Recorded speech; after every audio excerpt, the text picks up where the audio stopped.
പ്രത്യേകിച്ച് എനിക്ക് two wheeler വാങ്ങിക്കൊടുക്കുന്ന മാതാപിതാക്കളോട് പറയാനുള്ളത്, കേരളത്തിൽ സ്പീഡുകൾ എടുക്കാവുന്ന അല്ലെങ്കിൽ 240 കിലോമീറ്ററൊക്കെ സ്പീഡ് എടുക്കാവുന്ന വാഹനങ്ങളുണ്ട്. ടൂ വീലർ മാതാപിതാക്കളെ പറ്റിച്ച് പിള്ളേർ പറയാം അതിന് മൈലേജ് കൂടുതലാന്നൊക്കെ പറഞ്ഞ് ആ വാഹനം മേടിക്കും. പക്ഷെ അങ്ങനെ ഓടാൻ പറ്റിയ നിരത്ത് കേരളത്തിലില്ല. അതുകൊണ്ട് ഒരു മാന്യമര്യാദയ്ക്ക് പോകാവുന്ന, ഒരു മിനിമം സ്പീഡിൽ പോകാവുന്ന ടൂ വീലറുകളെ മക്കൾക്ക് വാങ്ങിക്കൊടുക്കാവുള്ളൂ. അല്ലെങ്കിൽ നമുക്ക് നമ്മുടെ കൊച്ചുമക്കളെ നമുക്ക് നഷ്ടപ്പെടും. ശ്രീ ഡിജോ കാപ്പൻ, ഇപ്പൊ നമ്മള് ദേശീയപാത പണിതുകൊണ്ടിരിക്കുകയാണല്ലോ. അപ്പോൾ ഇവിടുന്ന് തിരുവനന്തപുരത്ത് നിന്ന് എറണാകുളം വരെ ദേശീയപാതയിലൂടെ പോവുക എന്ന് പറയുന്നത് ഏറെക്കുറെ അസാധ്യമാണ്. പ്രത്യേകിച്ച് രാത്രിയിൽ ഡ്രൈവ് ചെയ്ത് പോയാൽ എവിടെയാണ് റോഡ് ഉള്ളത്, എവിടെയാണ് റോഡ് ഇല്ലാത്തത്, എവിടെയൊക്കെ ഡൈവേർഷൻ ഉണ്ട് എന്ന കാര്യം നേരാവണ്ണം മനസ്സിലാവില്ല.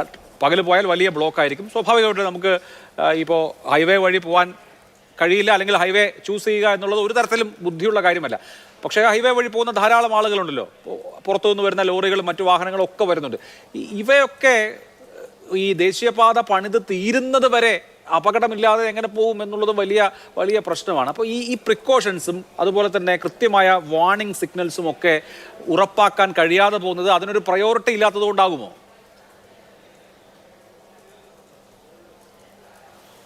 നിശ്ചയമായിട്ടും അതുകൊണ്ടാണ്. ഇവിടെ മുമ്പ് സംസാരിച്ച ഉപേന്ദ്രനാരായണൻ ബഹുമാനപ്പെട്ട നയനാരെ കുറിച്ച് പറഞ്ഞു. ഞാൻ പെട്ടെന്ന് എനിക്ക് ഓർമ്മ വന്നത്, നയനാരെ മുഖ്യമന്ത്രി ആയിരിക്കുന്ന 97 ഇതുപോലെ ജൂൺ മാസത്തിൽ അപകടങ്ങൾ കൂടിയപ്പം അഡീഷണൽ ചീഫ് സെക്രട്ടറി ചെയർമാൻ ആയിക്കൊണ്ട് 10 അംഗ IAS IPS ഒരു കമ്മിറ്റിയെ നിയോഗിച്ചു. കേരളത്തിലെ റോഡ് അപകടങ്ങളെക്കുറിച്ച് പഠിച്ച് റിപ്പോർട്ട് നൽകണം, ഉടൻ നടപ്പാക്കുമെന്ന് പറഞ്ഞു. അന്നത്തെ പ്രധാന നിർദ്ദേശം എന്ന് പറയുന്നത് വാഹനങ്ങളുടെ സ്പീഡിനെ കുറിച്ചായിരുന്നു. അതായത് കേരളത്തിൽ 1964 വെറും 1 ലക്ഷം വാഹനങ്ങൾ ഉണ്ടായിരുന്നത് 97 അത് 13.5 ലക്ഷം വാഹനങ്ങളായി. ഈ 64 റണ്ണിങ് ടൈമാണ് കേരളത്തിലെ ബസ്സുകൾക്ക് 97. അപ്പോൾ അതുകൊണ്ട് ഈ ബസ്സുകളുടെ റണ്ണിങ് ടൈം കൂട്ടണം എന്നായിരുന്നു അന്നത്തെ ഒരു പ്രധാന ശുപാർശ. അതുപോലെ തന്നെ ഹെവി വെഹിക്കിളിൽ ചെക്കിങ്, പ്രത്യേകിച്ച് ടിപ്പർ പോലെയുള്ള വാഹനങ്ങളുടെ ചെക്കിങ്ങും വർദ്ധിപ്പിക്കണം എന്ന് പറഞ്ഞു.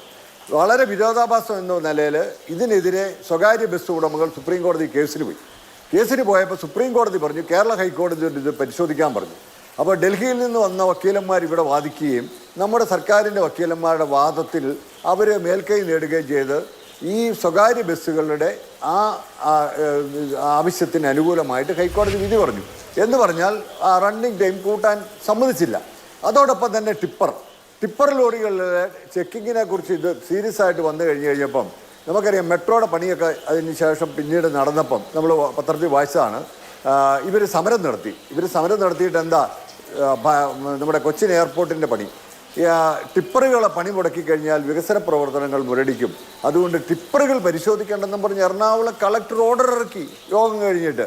അപ്പം ഞാൻ പറഞ്ഞത്, സംഘടിതരായ ആളുകൾ, അത് ട്രേഡ് യൂണിയൻ ആണെങ്കിലും ഉടമകളാണെങ്കിലും, ജനങ്ങളുടെ ജീവനേക്കാൾ അവരുടെ സംഘടനാ സ്വാതന്ത്ര്യം അല്ലെങ്കിൽ അവരുടെ കാര്യങ്ങൾക്ക് വേണ്ടിയിട്ട് ഇവിടെ നിയമത്തെ വളച്ചൊടിക്കുന്നത് തന്നെ ആണ് കേരളത്തിലെ അപകടങ്ങൾ കൂടാൻ കാരണം.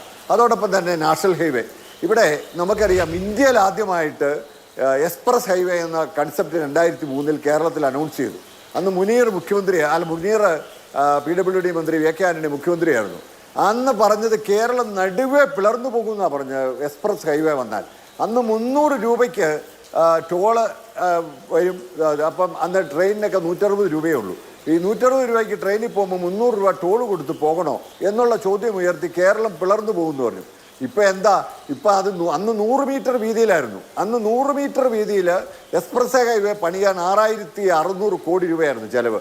ഇന്ന് നമുക്കറിയാം, ഈ 45 മീറ്റർ വീതിയിൽ പണിയുന്ന നമ്മുടെ നാഷണൽ ഹൈവേക്ക് ഭൂമി ഏറ്റെടുത്ത് കൊടുക്കുന്നതിൻ്റെ പകുതി പണം നമ്മൾ ചിലവാക്കിയത് തന്നെ 6400 കോടി രൂപയാണ്. അപ്പം അതുകൊണ്ട് തന്നെയാണ് ഇപ്പം ഈ റോഡിൽ, ഈ നാഷണൽ ഹൈവേയിൽ ഈ അത്യാഹിതം ഉണ്ടാകുന്നത്. എന്താ വെച്ചാൽ വെർട്ടിക്കലായിട്ട് ഈ ഭിത്തികളെല്ലാം മണ്ണെരിഞ്ഞെടുത്തു.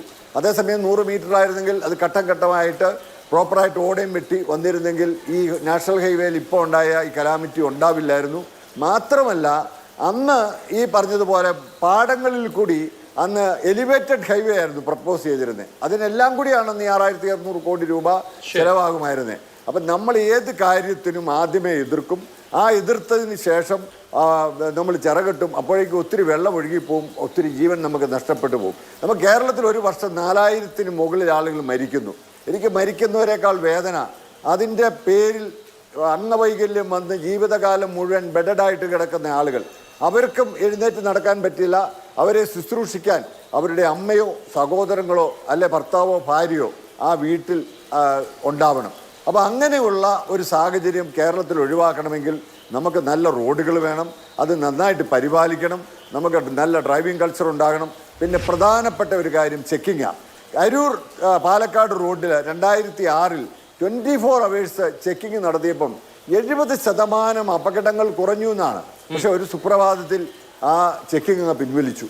അതിനൊക്കെ വേറെ പല ആരോപണങ്ങൾ അന്ന് സമൂഹത്തിൽ കേട്ടതാണ്, ഞാൻ അതിലോട്ട് പോകുന്നില്ല. അപ്പം റോഡിൽ ഒരു പോലീസുകാരൻ നിപ്പുണ്ടല്ലേ, ഒരു മോട്ടോർ വാഹന ഉദ്യോഗസ്ഥൻ കാക്കിയിട്ട് നിപ്പുണ്ടെന്ന് പറഞ്ഞാൽ ഞാൻ ഉൾപ്പെടുന്ന ഡ്രൈവർമാർക്കൊരു ഫീലിംഗ് കാണും, നമ്മൾ അമിത വേഗം എടുക്കില്ല. ഇതിപ്പോൾ സിഗ്നലുകളിൽ നഷ്ടപ്പെടുന്ന സമയം വീണ്ടെടുക്കാനായിട്ട് പിന്നെ ഓരോ സിഗ്നൽ കഴിയുമ്പോഴും അടുത്ത സിഗ്നലിലോട്ട് കുതിച്ച് പായുക. ആ സമയത്താണ് പലപ്പോഴും അപകടങ്ങൾ ഉണ്ടാകുന്നത്. പ്രത്യേകിച്ച് എനിക്ക് 2 വീലർ വാങ്ങിക്കൊടുക്കുന്ന മാതാപിതാക്കളോട് പറയാനുള്ളത്, കേരളത്തിൽ സ്പീഡുകൾ എടുക്കാവുന്ന അല്ലെങ്കിൽ 240 കിലോമീറ്ററൊക്കെ സ്പീഡ് എടുക്കാവുന്ന വാഹനങ്ങളുണ്ട് 2 വീലർ. മാതാപിതാക്കളെ പറ്റിച്ച് പിള്ളേർ പറയാം അതിന് മൈലേജ് കൂടുതലാണെന്നൊക്കെ പറഞ്ഞ് ആ വാഹനം മേടിക്കും. പക്ഷെ അങ്ങനെ ഓടാൻ പറ്റിയ നിരത്ത് കേരളത്തിലില്ല. അതുകൊണ്ട് ഒരു മാന്യമര്യാദയ്ക്ക് പോകാവുന്ന, ഒരു മിനിമം സ്പീഡിൽ പോകാവുന്ന 2 വീലറുകളെ മക്കൾക്ക് വാങ്ങിക്കൊടുക്കാവുള്ളൂ. അല്ലെങ്കിൽ നമുക്ക് നമ്മുടെ കൊച്ചുമക്കളെ നമുക്ക് നഷ്ടപ്പെടും. ഓരോ ദിവസവും വരുന്ന ഇതുപോലത്തെ വേദനാജനകമായ വാർത്തകൾ നമുക്ക് മാതൃഭൂമി കൂടെ ചർച്ച ചെയ്യാൻ ഇടവരാതിരിക്കണമെങ്കിൽ ഈ പറഞ്ഞതുപോലെ നമ്മുടെ ഡ്രൈവിംഗ് സംസ്കാരം നന്നാകണം, നമ്മുടെ റോഡുകൾ നന്നാവണം, കർശനമായ ചെക്കിംഗ്, അത് മോട്ടോർ ഡിപ്പാർട്ട്മെൻറ്റിൻ്റെയും പോലീസിൻ്റെയും കർശനമായ ചെക്കിങ്ങും ഈ രംഗത്ത് ഉണ്ടായാൽ മാത്രമേ നമുക്ക് ഈ അപകടങ്ങളുടെ തോത് കുറയ്ക്കാൻ പറ്റൂ. തീർച്ചയായിട്ടും.